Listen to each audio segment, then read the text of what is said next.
అనగనగా రామాపురం అనే ఊరిలో ప్రసాదరావు కల్పనమ్మ అనే దంపతులు ఉండేవారు.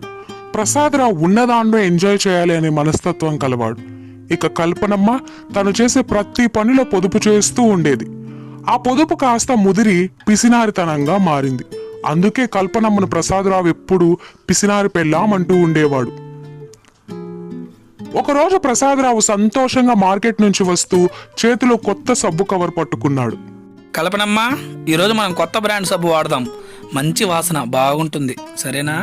కల్పనమ్మ ఒక్క చూపు చూస్తూ అతని చేతిలో ఉన్న సబ్బును లాక్కుంటుంది. ఓహో, ఇంత పెద్ద సబ్బా!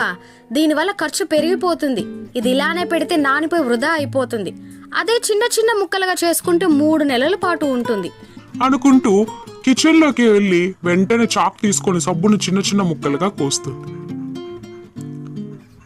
మరుసటి రోజు ఉదయం ప్రసాదరావు స్నానం చేయడానికి వెళ్తాడు, చేతిలో కల్పనమ్మ ఇచ్చిన చిన్న సబ్బు ముక్కతో. ఇదేంటే ఉంగరం కంటే చిన్నగా ఉంది, తడిచిపోతే మాయం అవుతుందేమో. దీంతో ఎలా నేను స్నానం చేసేది? కల్పనమ్మ నవ్వుతూ, అది మీ బాధ్యత అండి. కానియండి కానియండి, మిగతాది కూడా కరిగిపోక ముందే స్నానం చేసేయండి అని నవ్వుతూ వెళ్ళిపోతుంది.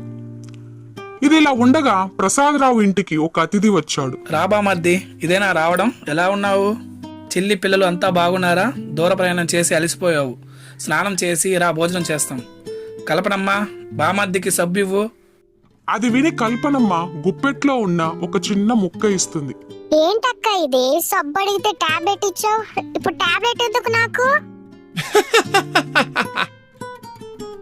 అది టాబ్లెట్ కాదు, సబ్బు ముక్క.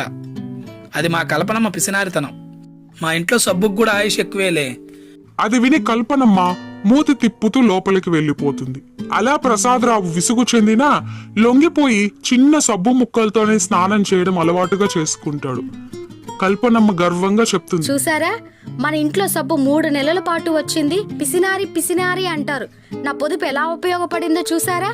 ప్రసాదరావు తల పట్టుకుంటూ, ఇక నన్ను ఈ సమస్య నుండి ఆ దేవుడే రక్షించాలి అని అంటాడు.